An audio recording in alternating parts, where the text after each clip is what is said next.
It still amazes मी कि जिस film के अगेंस्ट इतनी नेगेटिव कंट्रोवर्सीज रिवॉल्व कर रही हो और फिर भी वो film dodging all the odds एक मेगा ब्लॉकबस्टर साबित हो जाए। तो नेगेटिव कंट्रोवर्सी, इन दो शब्दों पर थोड़ा संदेह तो होता ही है, क्योंकि मैंने ऐसे कई लोग देखे हैं सोशल मीडिया पे जो ये कह रहे थे कि animal worked only because of negative controversies and not because it really had the potential. तो इस बात पे थोड़ा नहीं बहुत डाउट होता है। आखिर ये जो वर्ड्स है नेगेटिव और कंट्रोवर्सी, इन्हें किसी भी चीज़ की ग्रे साइड दिखाने के लिए यूज़ किया जाता है, और फिर जब ये दोनों वर्ड एक साथ अगर इस्तेमाल किए जाए तो समझ लो नेगेटिविटी की कितनी हद पार होने वाली है। और यही चीज़ हुई संदीप रेड्डी वांका की दोनों फिल्मों के साथ।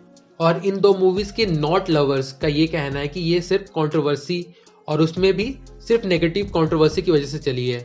तो ये बात कुछ हजम नहीं होती, क्योंकि ऐसे तो हमने पास्ट में कई एग्जांपल्स देखे हैं, जैसे थग्स ऑफ हिंदुस्तान, जो कि एक माइलस्टोन कंसिडर की जा रही थी बिफोर इवन इट्स रिलीज, और रिलीज के बाद उसने नेगेटिव कंट्रोवर्सीज और ट्रोल्स की तो बाढ़ ला दी थी, लेकिन फिर भी फिल्म फ्लॉप हो गई।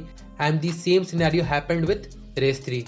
और लोग तो ये भी मानते हैं कि अगर रेस 3 की इतनी हैविली ट्रोल और नेगेटिव कंट्रोवर्सीज का शिकार नहीं होती तो इसकी कलेक्शन में कुछ इजाफा तो जरूर आता।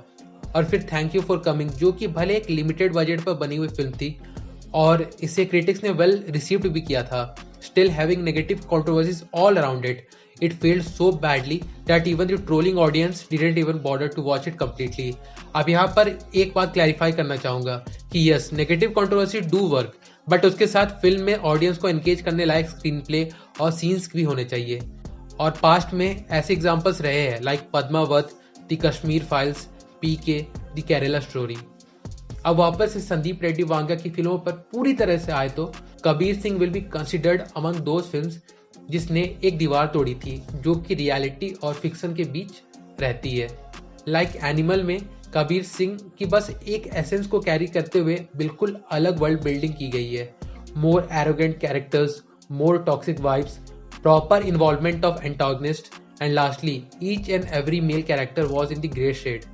सो कॉन्ट्रोवर्सी स्पार्क होना तो लाजमी था। And there is no doubt कि Sandeep Reddy Vanga is a brave film maker जो बिना किसी हिचकिचाहट के स्टोरी लिखते हैं और फिल्म बनाते हैं।